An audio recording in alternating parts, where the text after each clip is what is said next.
Okay, so good morning. Today's daf is daf Tzadik Ches 98 of Bava Metzia. But we actually got yesterday, Dove got through a lot more than just Tzadik Zion. He made tremendous progress through today's daf. And so as a result, I thought that what we could do is instead of repeating the Gemara or just moving ahead, I thought we could go back over some tosos that relate to what Dove covered. So let's go back and remind ourselves of what we're dealing with as noted on the screen. So in the Mishnah that is on Tzadik Zion Amud Aleph and goes on to Tzadik Zion Amud Bet, we addressed a situation where one party was certain of their claim, a bari, and the other party was not, a shema. Okay, and we saw that the one who was certain wins, even if it means taking away assets from the other person. So, for example, if Reuven lends Shimon a cow for the morning and rents it to Shimon in the afternoon, it dies a normal death. And Reuven says, it definitely died in the morning. I was watching you from my window. And so as a result, I know. And so that's when you would be liable because you were a borrower, not a renter. And Shimon has no idea. He's not paying attention. Wasn't paying attention. I don't know whether it was morning or afternoon. Shimon would need to pay Reuven for the cow. Now, this presents a problem, the Gemara pointed out, for Rav Nachman and Rabbi Yochanan, because they say that a claim of certainty does not have the power to extract payment even from someone who is uncertain, because the person who is uncertain is holding the money. And as we say in the colloquial phraseology of modern America, possession is 9/10 of the law. Which is the non-Jewish way of saying hamotzi mechaveru alav arai. You want to take it away from me? You need to bring proof. It's not enough for you to be certain. And so, therefore, according to Rav Nachman and Rabbi Yochanan, how do we understand our Mishnah where a claim of certainty does not have the power? So, such as an example, if Reuven claims to have lent $100 to Shimon, and Shimon doesn't remember, Rav Nachman and Rabbi Yochanan say that Reuven does not get paid. So how do they understand our Mishnah? Because our Mishnah needs to be interpreted by them accordingly. So the Gemara therefore explains that Rav Nachman understands that our Mishnah is talking about where an oath is required of Shimon. But because of his uncertainty, Shimon's unable to swear.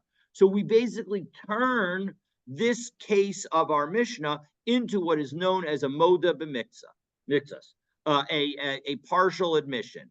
And when you have a partial admission, there's a requirement that you swear that you don't owe the other piece, except that here Shimon can't swear that he doesn't owe the other piece because he's saying he doesn't know. So as a result, that's where he's going to be required to pay. And indeed, we then cite Rava for this. Is that Rava who we cite? Yes, we cite Rava for this position, and note the fact that if somebody were to make a claim of 100, and you say, I definitely owe you 50, but I don't remember the other 50, that's where even Rav Nachman and Rabbi Yochanan would say, hey, in that situation, you have to pay the whole amount. Okay, so as a result, so that's the background. So now with that background, let's take a look at a few Tosavot that were covered during the course of yesterday's daf. So the first Tosavot is the second to last Tosavot on Tzadik Zion Amud Aleph, Sha'alach Chetzi Hayom, Uschara Chetzi Hayom, where was lent for half a day and rented for half a day. Doesn't he swear on the amount? If he says there was 100 and he says 50, they takes a shavua on the. Correct. He's supposed to take the shavua on the last 50, but in this case, he can't make that oath because the oath that he's supposed to make is that I don't owe you the other 50. And here he's saying, I don't know whether I owe you the other 50. And so as a result, because he doesn't have the ability to make that oath, we're going to require him to pay. Oh, he doesn't know if he owes him. But Exactly, if he exactly. says he doesn't owe him, that's where he takes a shavua. Exactly, exactly. And so we've incorporated this concept into our Mishnah. And that's exactly what we went through over the course of the day yesterday by adding another cow and possibly two other cows to all of our examples. We essentially created a situation where every case in our Mishnah was turned into a moda b'miksus. And as a result, when you had the partial admission, so as a result, you need to swear that you don't owe the rest. You can't make that oath because your response is that I'm not sure, and as a result, therefore, you are going to have to pay what is claimed against you. Okay, so let's take a look at that Tosos again. Second to last Tosos on Tzadik Zion Amud Aleph. It's Tosos addresses why we needed to cover all the different cases in the Mishnah. So here's the Tosa. So lozu avsu katani, that our Mishnah's progression, and let's remind ourselves of that progression. First, we dealt with where you borrowed one cow, and it was half a day borrowed and rented for half a day. And then the second case was borrowed for today, rented for tomorrow. And the third case was rented one cow and borrowed another. So those were the three cases. So why do we need to teach all three? Because it's lo zu avsu katani. Lo mi boy shalach yom musachar hayom. That first, if you already say that you're going to that the suffix gummer, that when you have the uncertainty about one animal in one day, I might think, okay, that's the situation where that it's much easier for somebody to make a mistake. And so as a result, maybe the klashiv drara and the mamona, and so therefore, because and the money that we're talking about is right in front of us. The subject of the dispute is right here, and therefore it's in that case specifically the last qualification of our Mishnah, where we say that they both claim that they don't know what happened. Yachloku, that's where you have to split it. But maybe if I were to tell you that I lent it today, that it was lent today and rented tomorrow, maybe in that situation we would not say split it, because maybe in that situation there's a greater degree of separation between the moments, and as a result, there should be further clarity among the parties. And so, as a result, maybe in that situation, we would say that you would leave everything where it belongs, because either you know or you don't know, right? Exactly. But rather, no, even when you have renting for this for today, and borrowing for today and renting for tomorrow, Islam Lamemer Yachloka, we can still say that it gets divided. Belomi boy Viparachat, Disveka Rabahi. And it's not only in a case where there's only one cow and there's a big uncertainty, meaning even in the third case of where one cow is rented and one cow is borrowed, and you should be able to tell the difference between the two, even in that situation, we will say yachloku. So so that's point number one. Because again, I think it's an interesting thing that the Mishnah dealt with all of these different cases. So Tosos helps us understand why we would deal with all those three different cases. So the next He says in the end yachloku. That means they do divide the. Correct. That's exactly right. Yachloku in all three cases, whether the uncertainty is about one animal on one day, where part of the day was rented and part of the day was borrowed, or even when you have one animal and it was rented one day and borrowed the other day, and even when you had two different animals and one was rented and one was borrowed. So it gets more and more far-fetched is not quite the right word, but it's more and more you would have expected everybody to know the facts. And so maybe you would say that maybe we don't do yachloku in the case where a person borrowed one cow and rented another, because they should be able to, if you want to claim, you should be able to prove which animal is which. And the fact that you don't even know, what maybe that should be on you. And yet we say in the end of the day, yachloku. And so that explains why, according to Tosfos, we would say all three of these different cases. The case number one, borrowed one animal part of the day, rented it the other part of the day. Case number two, borrowed one animal, rented it one day, borrowed it another day. And case number three, where you have two separate animals But completely. in the end, he has to pay. He has to No, pay everything. the chiddush of what Tosfos is saying is that in the case where both of them are uncertain, even in that last case, we split it. You're 100% right that in a Bari case, in each of the cases, the person who's certain is going to win.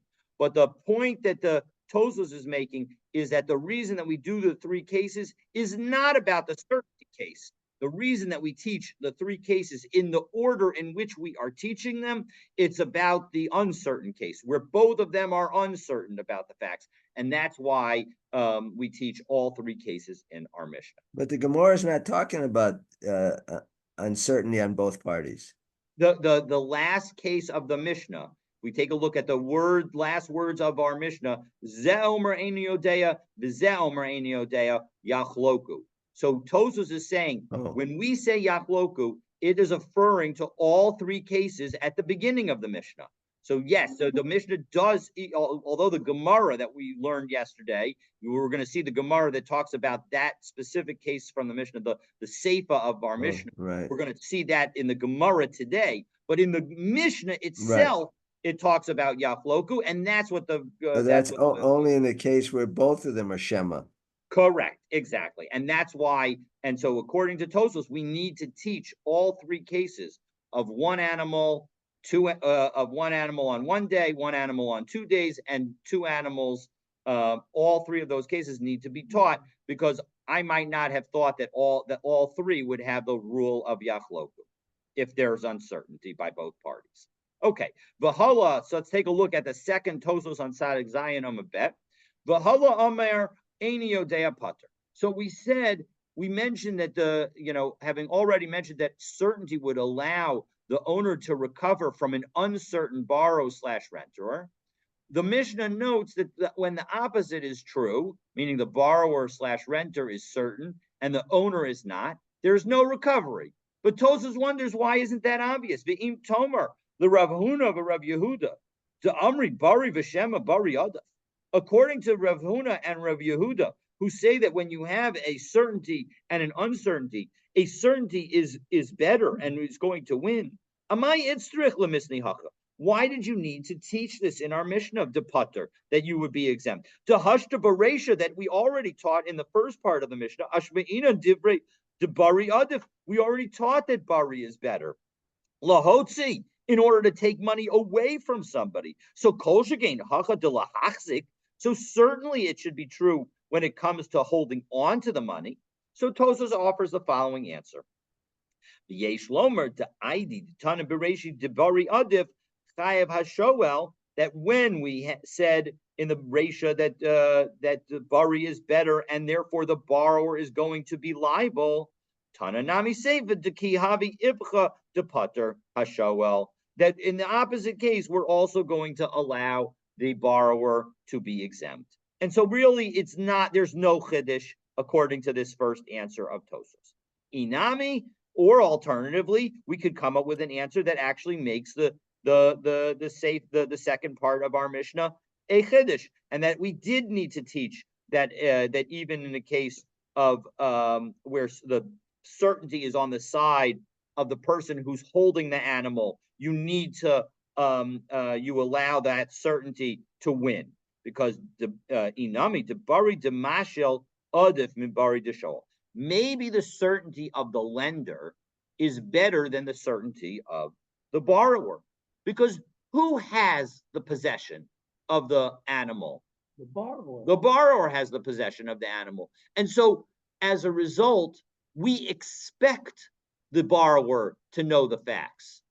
So maybe we shouldn't give too much credence to what they're saying.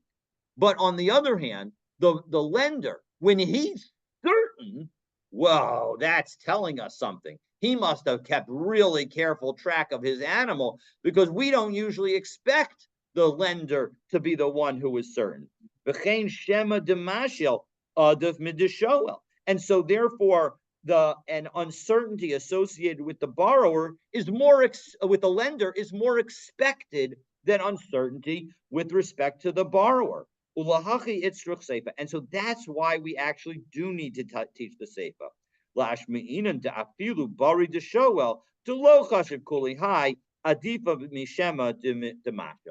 even the certainty of a borrower who we expect to be certain is better than it will win over the uncertainty of the lender who we expect to be uncertain. So as a result, that is in fact, what we're teaching by the Chiddush of the second part of our Mishnah. Okay. What, say that again? But the mashio is the lender. Correct. The Like lender, Shema the mashio adif midisho. The lender right? is That more may certain than the borrower. no, maybe the Shema of the Mashal. It makes much more sense that the lender will be uncertain than the borrower will be uncertain. And so as a result, it makes sense for us to treat more nicely the uncertainty of the lender over the uncertainty of the borrower. After all, though, it was the borrower's hands when it died. The borrower should know which animal it was that died and which time it died in.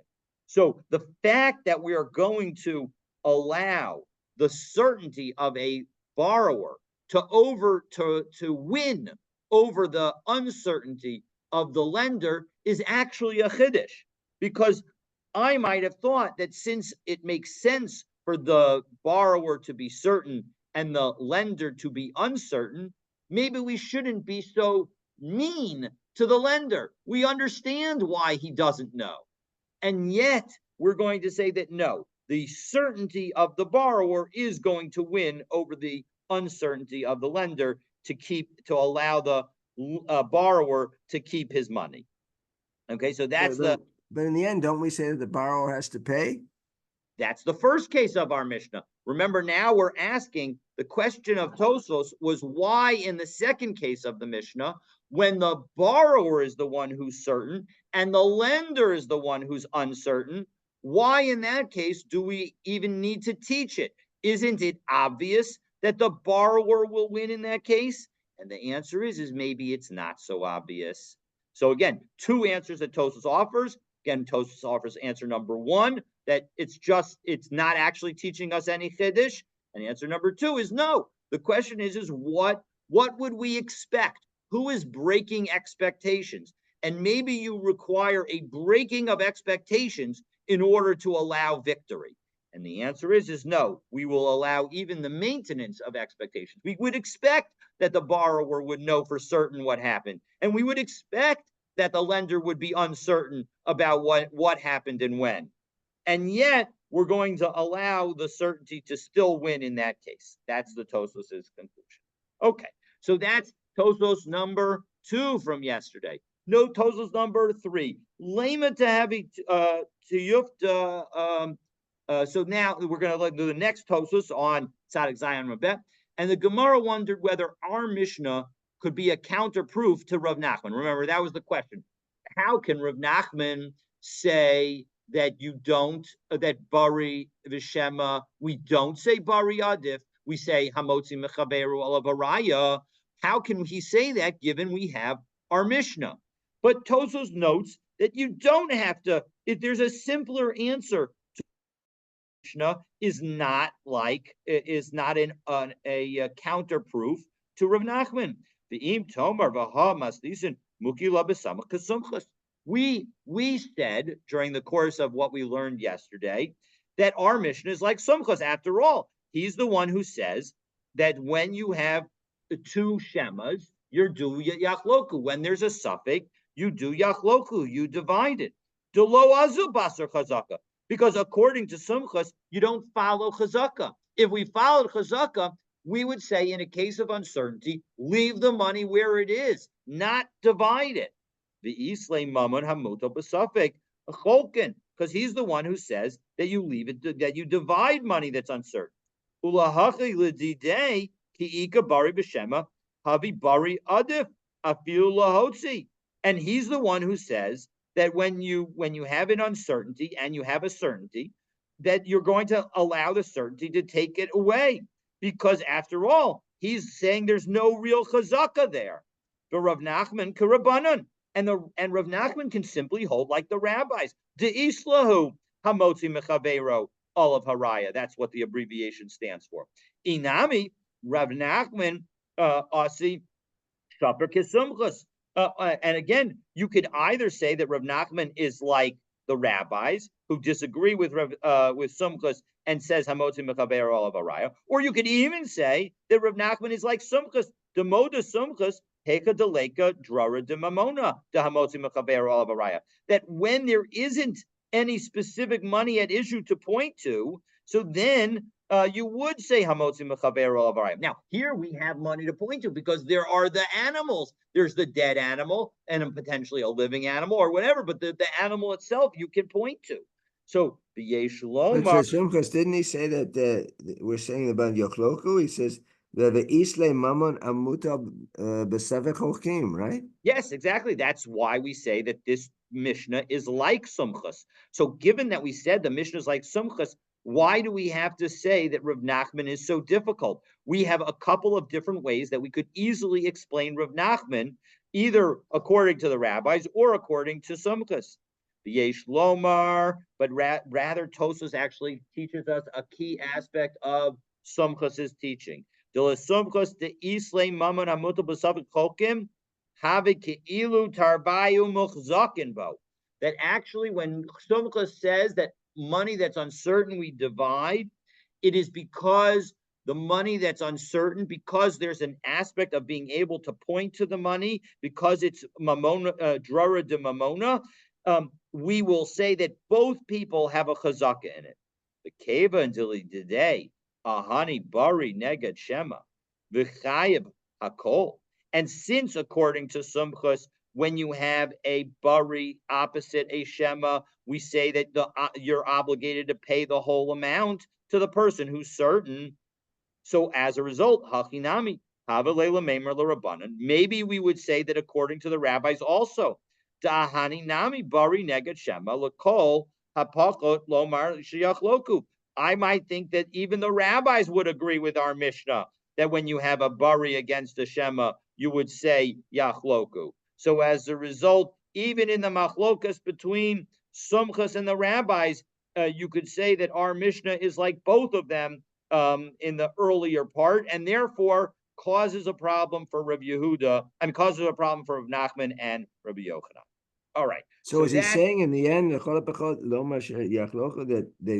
they do divide it, or is he saying that it's Bari Vashem? Because he said negative chayev hakol hachinami yavi, right?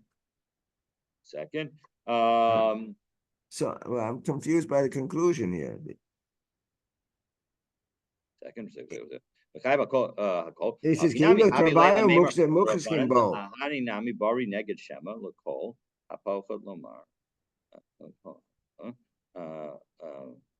one second. It seemed that Sumchas was saying that Yochlochim Keilo Travayo Muchsakim Bo. Correct. The point is that that Sumchas is saying that both of that when you have Shema versus Shema, we treat it as if both of them are muchsak in the item. Right. And so now when we say that according to the rabbis, that we would also say that when a bari is against the Shema, l'kol hapachot lomar yashleach loku. So how can you? We would that even in that anytime you have less than a bari against the Shema, we should say yachloku. And so as a result, the point is that how come? But the point is that even according to the rabbis, we would say that when a bari is neged a Shema, they would also say that you should also go to you should also have it all go to the certain one, and so that's why it's a question on Rav Nachman, because Rav Nachman says that Bari V'Shema doesn't go to the certain one, and so that's the point that Tosfos is making here. That when you have something that's similar, that anything less than the situation where you say Yachloku, you actually would say Bari Neged Shema, and maybe that's what the rabbis would say, and that would disagree based on the fact that we're understanding, at least initially, that everybody agrees with our Mishnah, and so as a result, the Hava Amina of our Gemara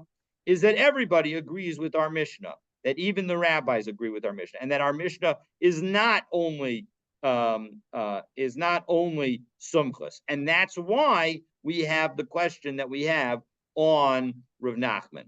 Okay, so the point is that even the rabbis would agree. So the Tosfos' question is, why can't we just say effectively that Rav Nachman agrees with the rabbis and disagrees with Sumchus and our Mishnah? And the answer is that the Havamina of the Gemara is that actually everybody agrees with our Mishnah, and that even the rabbis would agree that in a Bari Neged Shema case, as long as it's anything less than a case that would end up in Yachloku, they're going to say that you're going to have to, the Bari would win. Okay, so that's the question, and so that would conflict with Rav Nachman's position. Okay, Where's the again, in the chiddush here end, when he says Rav Nachman says Rav Nachman reinterprets our Mishnah, and so as a result, our Mishnah, is not necessarily like the rabbis. Go ahead. I said, where's the chiddush here? I mean, Tosfos says Hani Bari Neged Shema V'Chayev Akol, that the Bari gets everything. So where would you have the Havamina that the rabbis, the Rabbanim would think that there is a Yesh Yachlochu? I'm not sure that I followed this. When he says Bari V'Shem V'Chayev Akol, it would seem that they would hold it. Where's your Havamina that they would think that perhaps there would be Yachlochu, even Bari V'Shema? No, it is not saying this Tosfos is not saying that the rabbis would say Yachloku.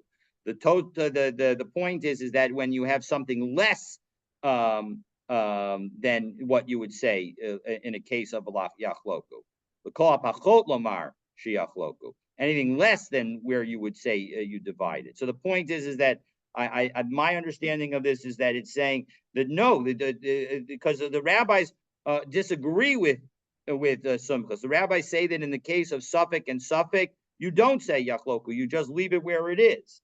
But the point is that just because the rabbis disagree about Yachloku with Sumchus doesn't necessarily mean that they say that Bari Neged Shema you would actually result in the Bari winning. You might say that actually in a Bari Neged Shema case that you don't take anything away. Normally, the L'chol Pachot means at least, at the very least. Then when you say L'chol Pachot, it means correct. Correct. The point is that in the Bari versus Shema case, all right. You know what? Let me. I'll go over it again afterwards, and maybe we'll touch on it again tomorrow, because maybe I'm not understanding it correctly, and I want to make sure that I get this right. Okay. So we'll go on to the next Tosfos. The next Tosfos is the last. Is the first Tosfos on Tzadik Chet Amud Aleph. And it's a very, the small Tosfos to Amar. So the Gemara quoted Rava as saying that if Reuben claims $100 and Shimon says that he only owes 50, but he's unsure about the rest, then since Shimon cannot swear that he does not owe the other $50, he must pay the full $100. But as Tosfos note, Rava never actually made such a statement. So let's take a look at that Tosfos. So the Amar Rava Manali biyadcha, which again, the Amar Rava seems to suggest that Rava actually said this. So Perish Rabbeinu Chananel to Divrei Rabba Bahai Lishna Lomatzina Ikara Begamara. We don't actually see the root of this language. We don't see the main this point of this language in the Gemara anywhere.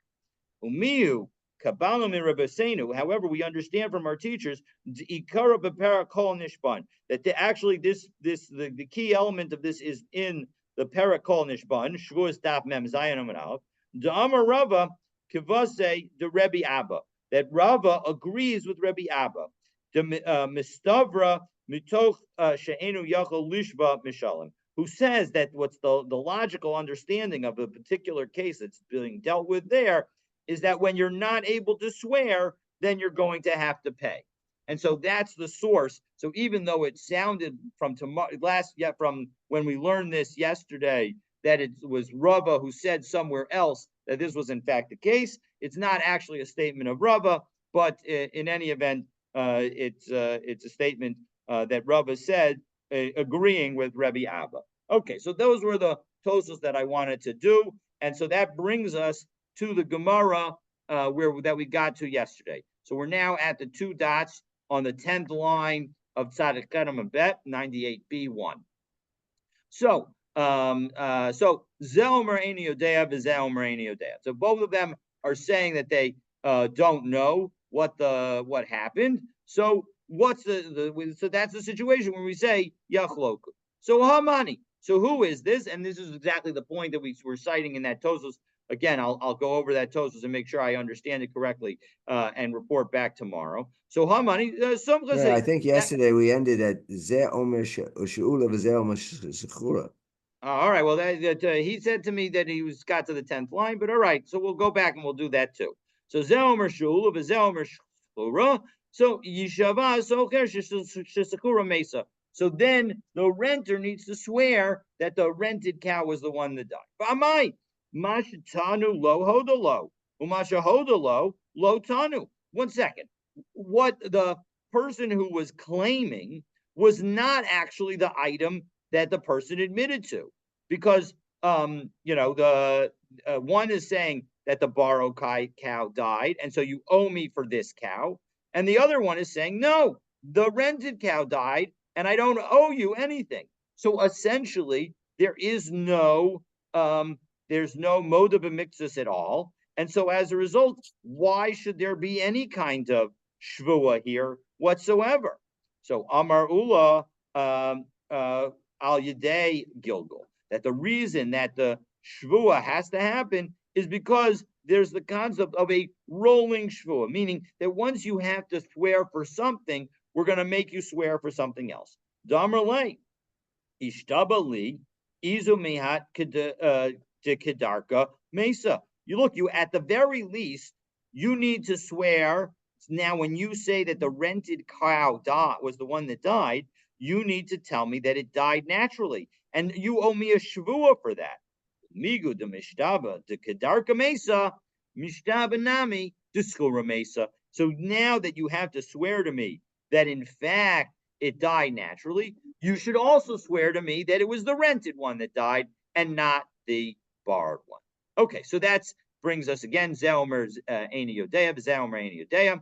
Hamani, who is it? Sumchas that was Sumchas the Amar Mamon Hamutal Besafek Cholkin. That money that's in doubt, that gets divided.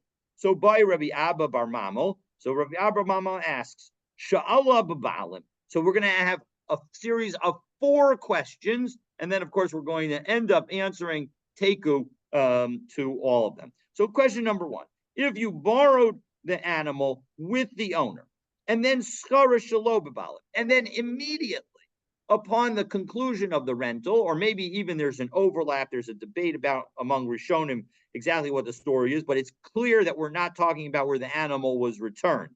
So the borrower held onto the animal and it converted from a loan to a rental arrangement. So and that rental skara shalobabalim was without the owner being present. So mahu, what do we say? Do we say that it's as if remember that if the animal is with the borrower at the very beginning, that's all you need. And then for the rest of the time, the borrower, if anything happens to the animal, it's going to be, as long as you're not negligent, it's going to be you're not going to be liable, even though you borrowed it. So mi amrinan she'ela l'chuda kaima uschirus l'chuda kaima. Do we say that each relationship, the borrowing relationship and the rental relationship, stand on their own? And so the person who's watching the animal when it dies, when it who's renting the animal when it dies, is going to be liable. Dilma sirus b'she'ela meishach shaiki. Or do we say no? That the rental is connected to the borrowing. Because after all, the renter still remains liable for theft and loss. So maybe if it got stolen because it began with the owner being there, maybe we would say that there's no liability. And Tozos has a good question. So before we get to the answer, which is not really an answer, we're just going to say imtim tzalomar, and if you say. But let's take a look and see. Well, why does the Gemara raise the question of Aveda v'Geneva? The animal died. I'm sorry. I apologize for saying that the animal died. I meant that it was then lost or stolen. So that it was then lost or stolen, which would have been made you liable if you were a renter. But if the owner is considered to have been with you during that time, maybe you would not be liable because it would be considered as if the owner was present. So the Gemara, so the Tosfos asks based on this. So mashma, what is the implication of this question is what happens if you rent it with the owner and then you rent it without the owner? It seems clear from the fact that we're not even asking that question that we would say that the initial rental with the owner makes the entire rental, even when the owner is not there, continue as if the owner was present. And therefore, if there's a loss or theft situation, we're going to say that you're not liable. The imtomar da amrinan la'el da asya skiris bebalim umafka skiris shalo bebalim alma ein shniya mitchaberet im harishana. And if you're going to ask me, well, in second, we learned a few days ago that if you have a rental agreement where the second agreement is with the owner, then that will allow the second agreement to uproot the original relationship. And even though the original relationship had no owner present, since the second rental has an owner present, we're going to say that if the animal is lost or stolen in the second rental arrangement, we're going to say that the renter is not liable. The person who does not own the animal is not liable because that's the opposite of this case. Exactly, it's the opposite of this case. And so, as a result, how can we say that if it seems like we would say that if you rent initially with the owner and then you rent a second time, we would continue? So why in this second case don't we say that it's all part of the first rental, and even though the owner came in the second rental arrangement, that shouldn't count for anything because we go back to the kaima, because we go back to the original relationship. The yesh lomar d'gzeres. So Tosfos answers no. D'gzeres hakasavhu, that actually it is because it is written in the Torah to bekol hecha deikabalim o berishona o b'shniya patur, that it doesn't make a difference whether it was the first rental arrangement or the second rental arrangement. We are going to say that the renter is going to be exempt from paying if it dies of if it is stolen or lost, because that's going to be considered to be a case that the owner is present, even though he might only have been present with respect to one of the two relationships. So as a result, but nonetheless, that's sufficient for our purposes. Well, we had a discussion earlier in the Gemara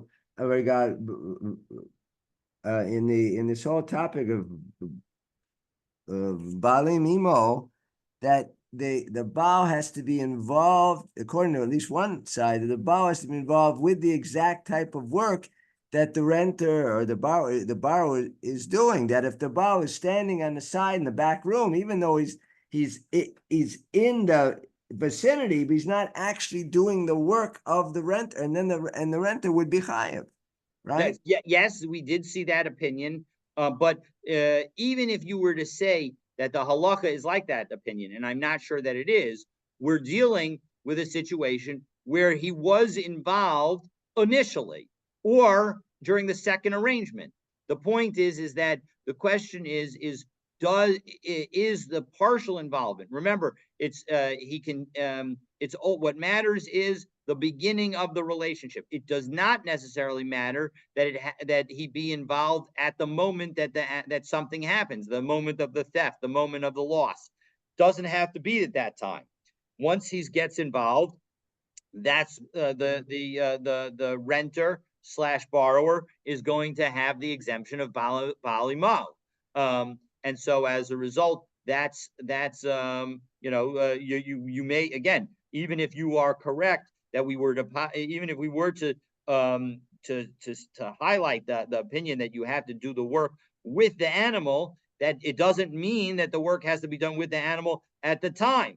And we certainly don't poskin that you have to be doing the work at the time. So as a result, the point is that Tosfos is saying that you only have to be involved in one of the arrangements. And once you're involved in one of the arrangements, so then you are the renter slash borrower is going to be exempt.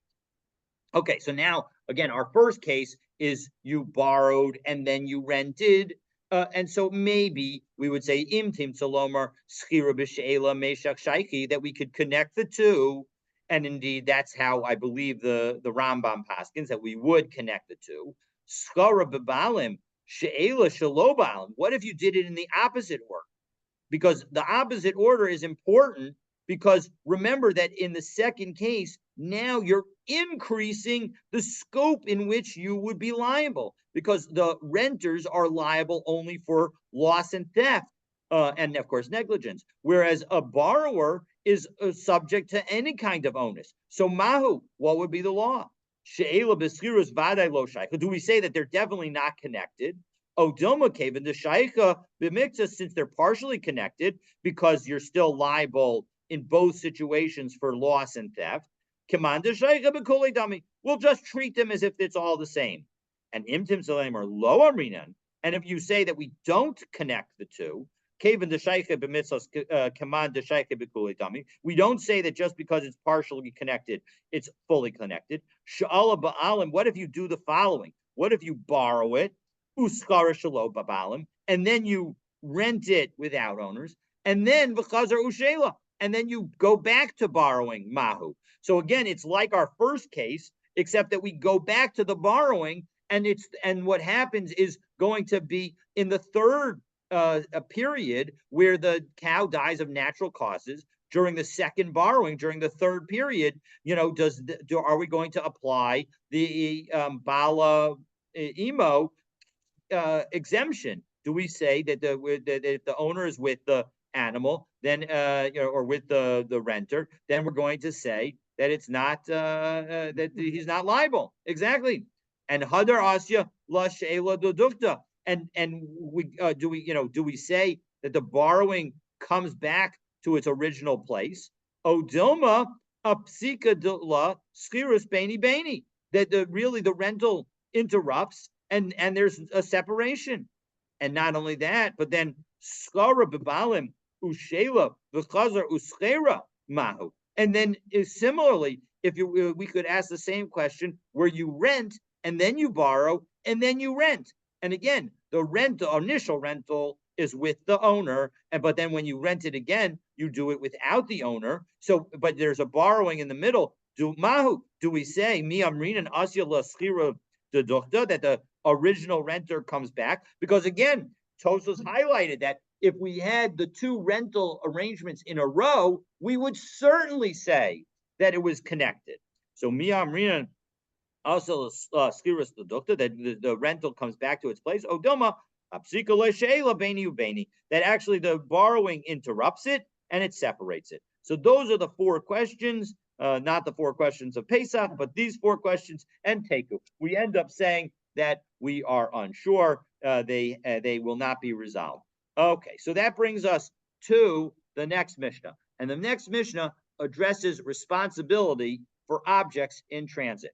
And so we'll do So the if it Mishnah. comes back that in the end that he's renting it, and that are we saying that Bali Mo in the second rental or not? That's exactly the question. That's the question. Do we say Bali Mo? It's certainly the rental is without the owner.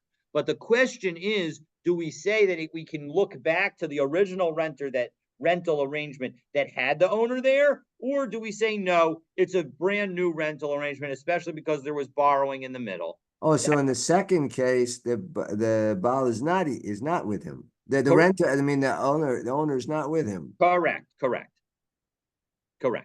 Okay, so hashoel es apara v'shochalo. If you are borrowing a cow, if somebody's borrowing a cow, and the owner sends it to the borrower, biyad beno, in his biyad abdo, biyad shlucho, using his own son, his own slave, meaning the owner's slave, the owner's agent. O biyad beno, biyad abdo, biyad shlucho shel shoel, or he even uses the son or slave or agent of the borrower. Umesa, and now the cow dies before it even got borrowed. Putter, the borrower is not liable. And Rashi explains, well, yeah, exactly. Well, 1 second.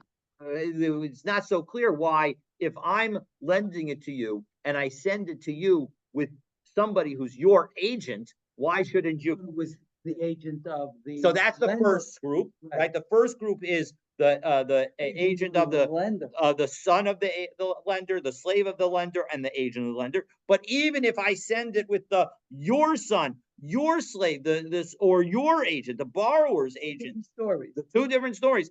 Even in that situation, if the animal dies of natural causes before the borrower receives it, putter, you're exempt.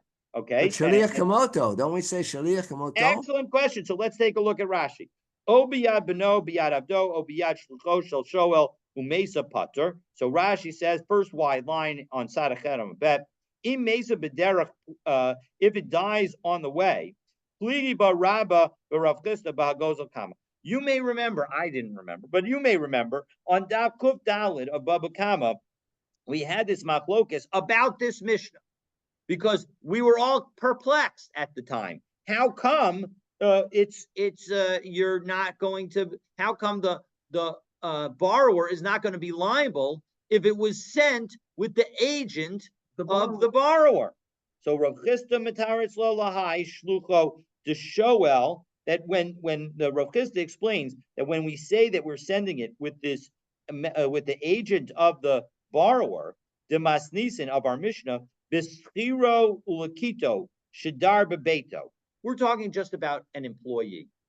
So it's not as if you appointed Ken to be your agent, but rather Ken's your employee. He's always at your house. He works for you, etc. And so as a result, that's why I sent it with Ken.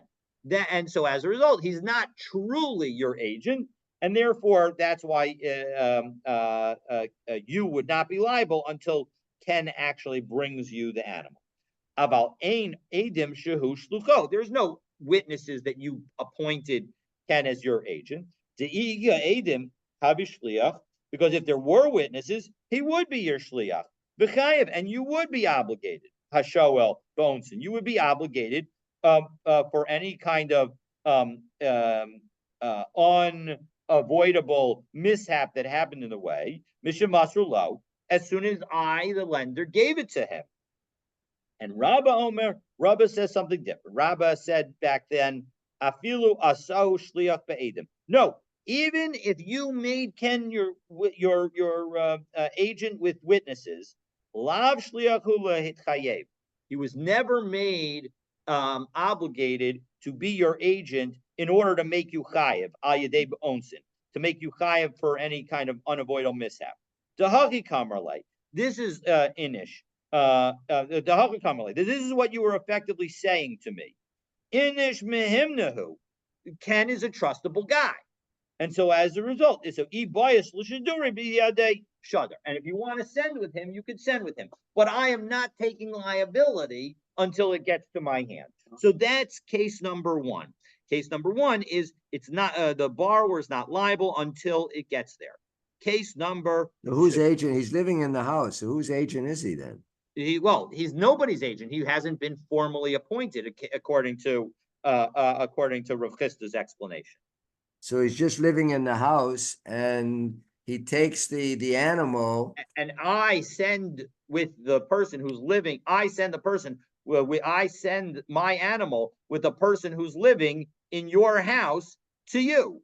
And so I might have thought that since he's living in your house, he's like your agent, and you would be liable. No, our Mishnah says that in that case, it's not liable. Or even if you appointed him as your agent, the meaning of your appointing him as your agent was just to tell me that he's a trustworthy guy, not that you agree for him to take for yourself to be liable as soon as it gets into his hand. Wait, I thought he's living in the house of the employer. Please let me finish the Mishnah. Please let me finish the Mishnah. And because I think your question will be answered. Amar lo hashoel. If, on the other hand, the borrower says to the lender, Shalchali biyad b'ni, biyad avdi, biyad shluchi, go ahead and send with my son, with my slave, with my agent. O biyad bincha, o biyad avdecha, o biyad shluchacha, or send with your son, or send with your slave, or send with your agent. So it's the borrower who initiates the identity of the person who's sending it. Or even if I, the lender, say to the borrower, Hareini mishalcha lacha, I'm going to send it to you. Biyad bini, biyad abdi, biyad shluchi, with my son, my slave, or my agent. O biyad bincha, biyad avdecha, biyad shluchacha. Or I say I'm going to send it to you with your son, your slave, or your agent. V'amar lo hashoel shalach, and you, the borrower, say, go ahead and send it. The shilcha, and now I do so. I do what I told you I was going to do. Umesa, and it dies in transit. Chayev, you're chayev. Because the point is that in the first case, the borrower was never made any acknowledgement of the method by which the lender was sending it. But in the second case, either the borrower identified the method or knew and agreed to the method, and therefore he's going to be chayev. Exactly.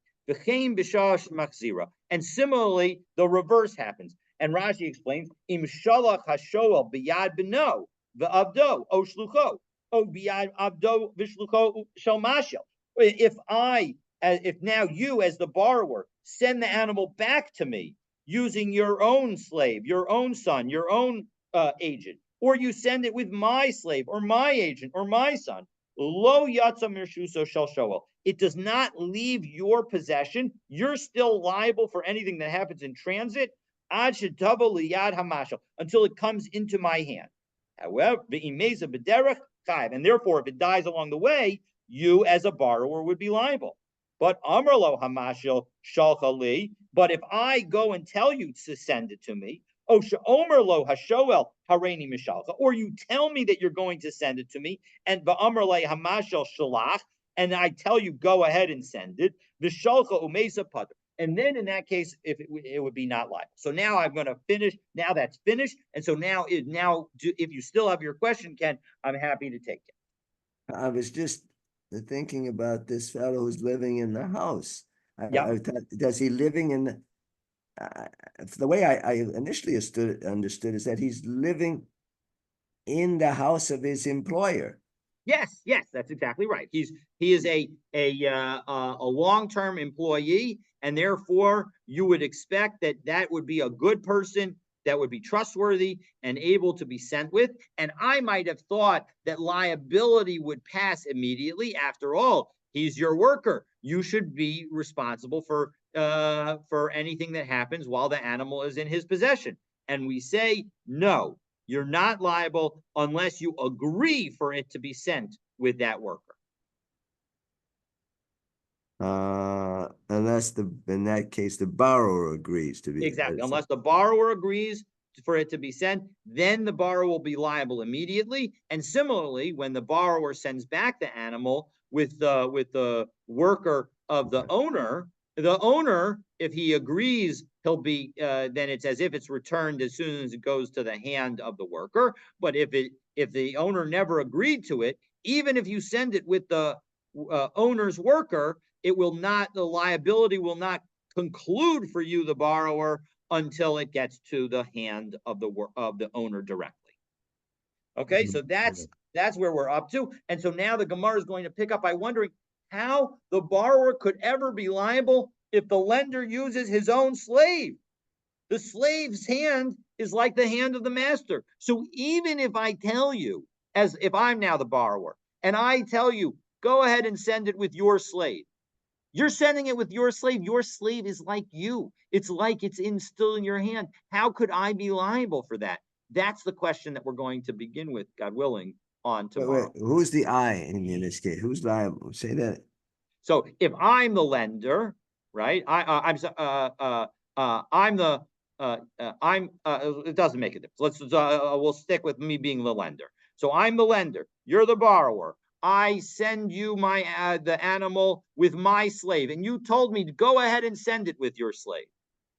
Now the question is according to our Mishnah, you're liable when I send it with my slave. But the Gemara is going to wonder, how could I be liable? How could you be liable? I sent it with my slave. My slave is like my own hand. Right. How can you be liable? That's the question that the Gemara. I said that before. Shliach Moto. Exactly. And even more so with a slave. A slave is even more like a person's hand. So you're absolutely right. So the question is how can you be liable? So that's the question that we will begin with, God willing, tomorrow. Have a wonderful day. Again, I'm going to take a look again at that Tosos, make sure I understand it correctly, and I'll go over it at the beginning. Maybe I didn't understand it. All right. Well, like I said, I want to make sure that I got it, and then we'll begin with that and then get started on tomorrow's daf. Have a wonderful day, everybody. Okay, bye now.